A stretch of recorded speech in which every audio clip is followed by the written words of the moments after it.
Thank you so much, Wasim Bhai, for joining me on this show. It's called The Formula for Success. And when we are talking about success around cricket in India, when it comes to first class cricket, you are a stalwart. I mean, we all know that for India, you've achieved so many great things. You've got your double hundreds in runs in the West Indies, in England, in South Africa, all that. But not a lot of people know about first class cricket, which is where you learned your trade, right? So can you tell us a little bit about what first class cricket in India means to you, Ranji Trophy in such? I think first of all, I was lucky that I started my cricket in Mumbai. I was born and brought up, and while I was very young, Sachin was coming up. Sachin hasn't played. I think he was only going to play Ranji Trophy, so he was a very big thing. For somebody like me, uh, I used to go and watch his school matches. My brother used to take me to watch his school matches, and he was. I haven't seen anybody who's brought so many, people. They used to just flock around the games where he used to bat.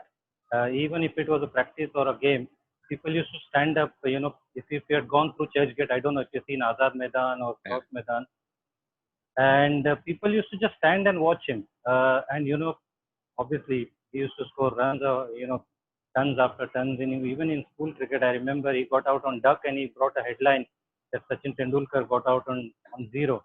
So you can imagine, what kind of thing he was.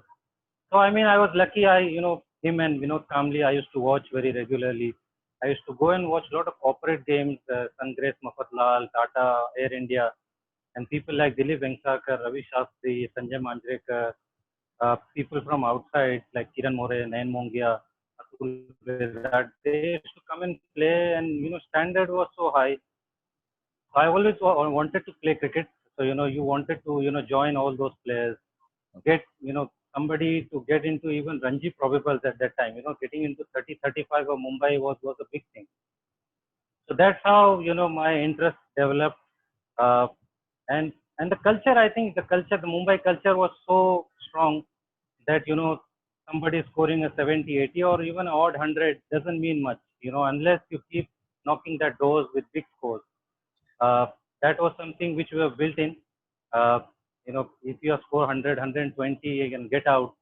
That was not a big thing. You need to keep scoring big runs, uh, time and again in club cricket, even corporate cricket, anywhere.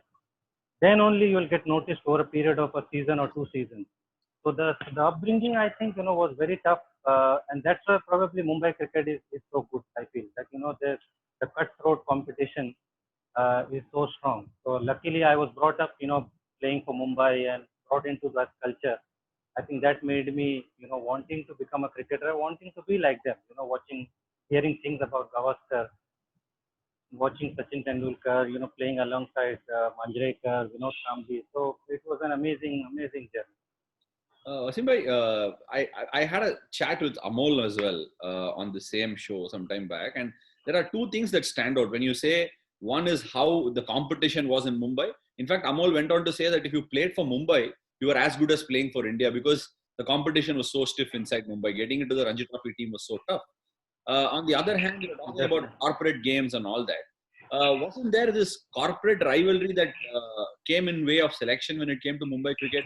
You have so many corporates like for Indian Oil, ONGC, everybody playing in Mumbai. Did corporate rivalry ever matter in selections? It did. I think it did. I think Tata and Sungrace, while I was growing up, they were the two big, corporate companies who were winning the tournament. Tata, had, uh, if I tell you the Tata's team, it was led by Ravi Shastri, then Dilip Vengsarkar, Kiran More, Raju Kulkarni, Jatin Paranjpe, Happy Kuruvilla, Sairaj Bautule, who else? Shishir Hatangdi, Lalchan Rajput, Paddy Shivalkar. So, and they were playing against Sungrace Mafatlal, who had Sandeep Patil, Sachin Tendulkar, Vinod Kamli, Zubin Barucha, Salil Ankola, Atul Vedade, Nayan Mongia, Venkatpati Raju. So these were the competition. These were the teams that they were playing. Air India would have Sanjay Manjrekar, Chandrakant Pandit. Mahindra would have somebody else. So all the teams were so strong. So I think when those guys probably became captain, or somebody from their corporate become a selector, then definitely somebody would get a choice. I remember most of the players, would want to play for Tata or want to play for Sungrace. So probably they were like probably like I would say Man United or probably a team like Man City or if I can tell you FC Barcelona. They were the strong teams. If you get into that circle, then you have a good chance of climbing up the ladder quickly. You get noticed. Your performances get noticed very easily. So Did you, I think it did matter a lot.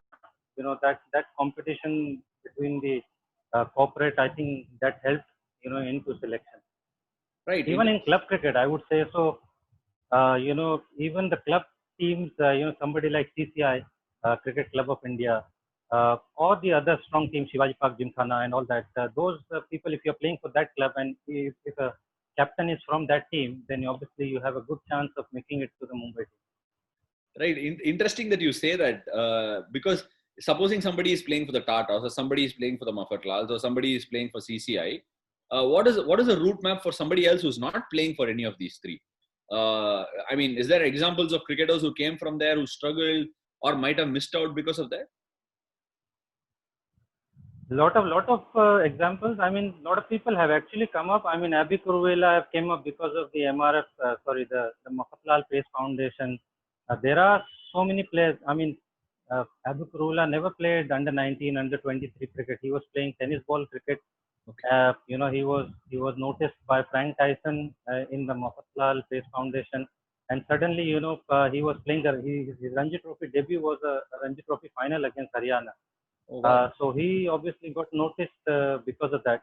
So there are a lot of players that have not come through these teams, but all they needed to do was perform exceedingly well. They have to perform more than anybody else to get noticed. There are a lot of players who have, if I tell you the example, there are a lot of players who have scored hundreds on debut. Uh, I I remember people got 150, 160 on debut, never played a game again. Oh, Uh, okay. because a lot of first class, lot of international players have come back after that game, and they have never played for Mumbai again. So there have been instances. I remember a player called Guru Gupte. He got 160 in his Ranji Trophy debut.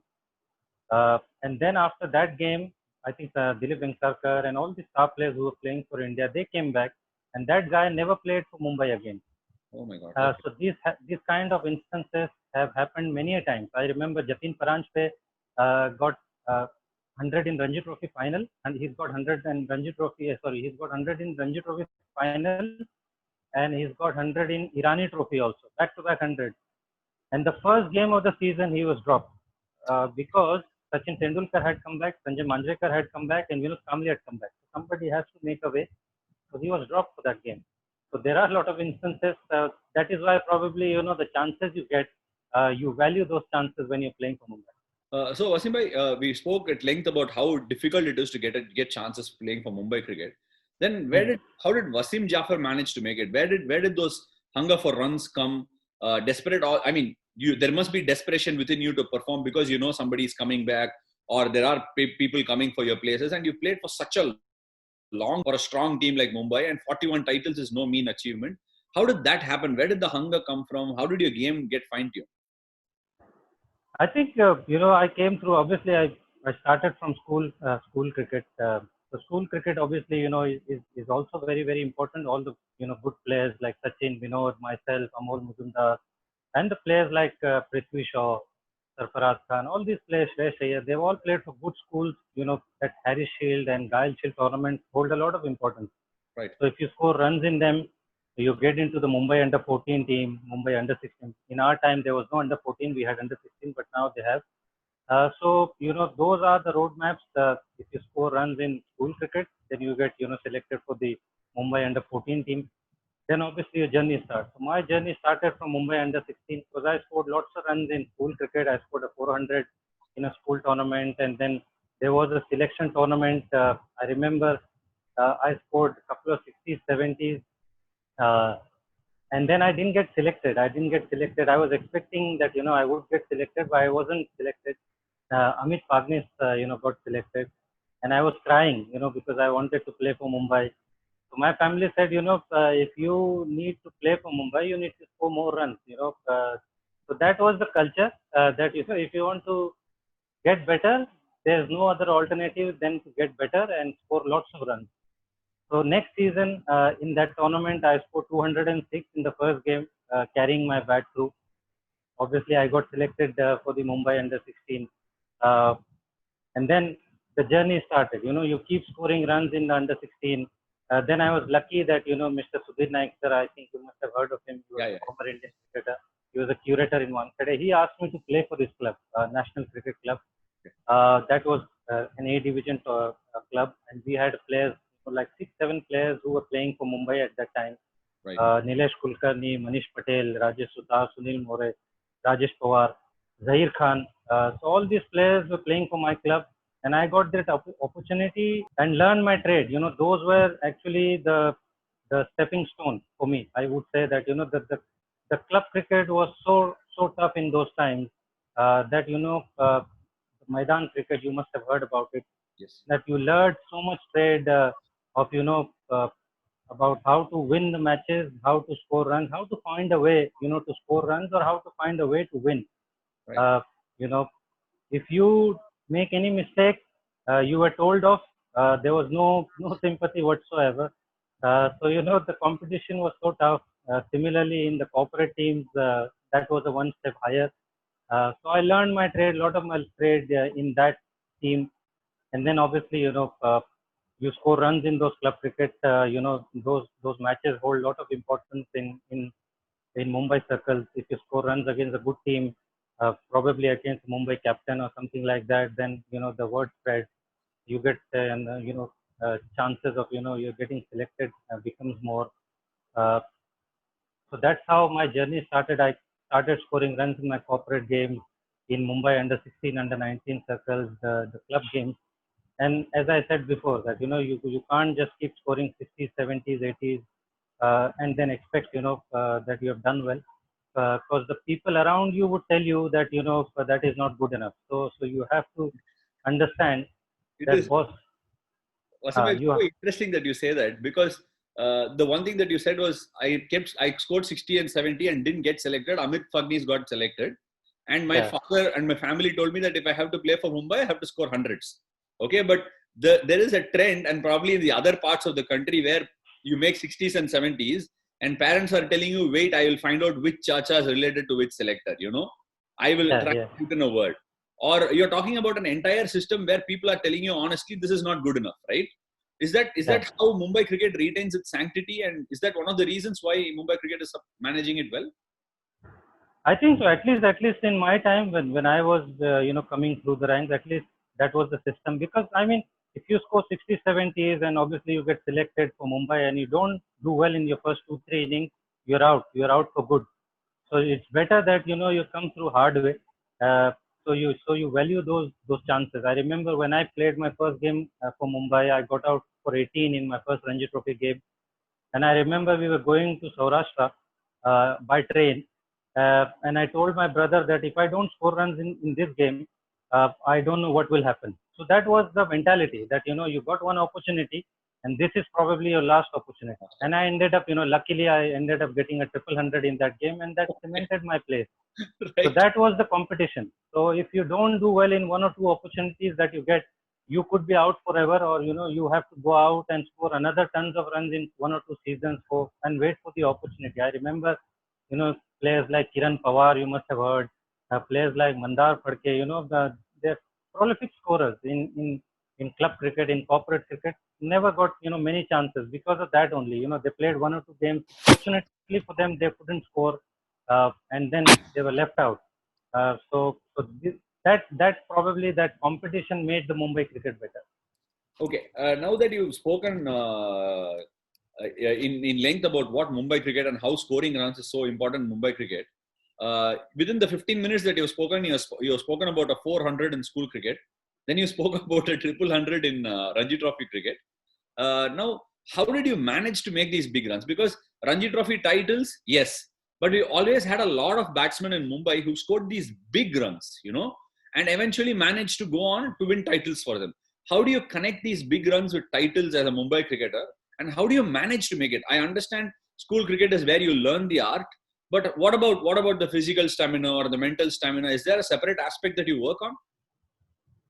I think in my time, Ash, I think, we were only concerned about our skills.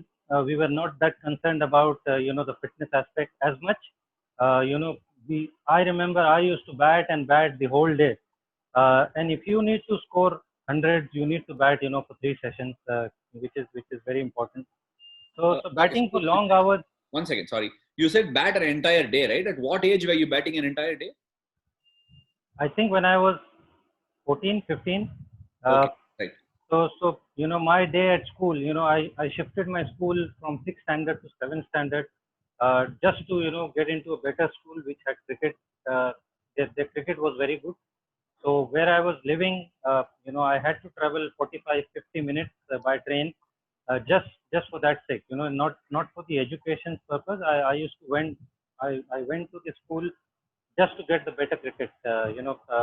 Shadashram was one of them where Sachin and all these guys played, and I played for Anjuman Islam, which was the that contemporary school who always used to play the finals. So I went to that school just because of cricket. So I used to leave my house at around 6:15 in the morning to catch a train at 6:30, get there for 7:15, and from 7:15 onwards we used to bat or probably practice till 9:30. Uh, and then we had to join the school from 9:30 to probably 12, 1 o'clock, have our lunch, and from 2 o'clock to 6 o'clock we had to practice again. And then I used to come back home at about 7:30, 8 o'clock. So that was my entire uh, routine for next 4 years. So in those practice sessions, all I was doing was probably batting or probably was fielding. Okay. So the fitness aspect, the muscle that you need to develop as a batsman or the skill was only developing. We were not worried about the fitness aspect. The fitness that you develop while batting or while fielding was developing. We were not doing anything else. So in my time, even while growing up, watching Sachin, he used to bat for 5, 6 hours in the day. They were not doing anything else. They were just doing the cricket specific things. And as I said before, that if you don't score hundreds, if you don't score double hundreds, or if you get a chance get a triple hundred, you're not going to get noticed. So no matter how fit you are, if you don't score that many runs or you don't keep knocking that door, you're not going to get into the Mumbai team.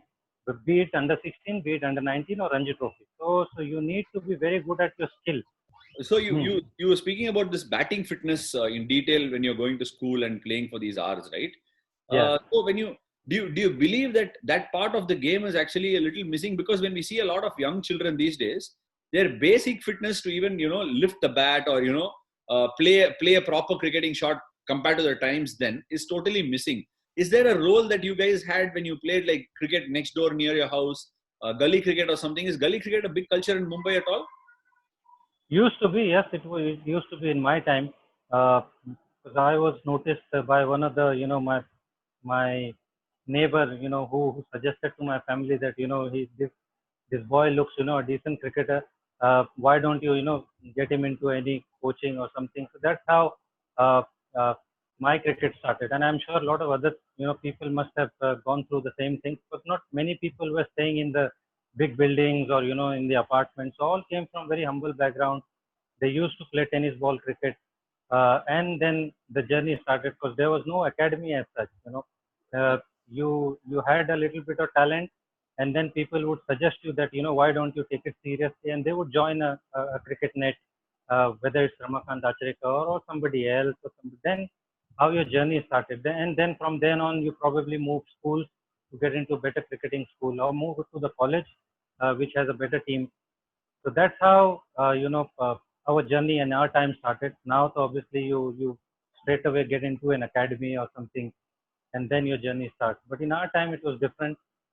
So the thing that I was saying that I think nowadays I feel that a lot of youngsters don't give as much importance to the skill department. I feel that they need to do it.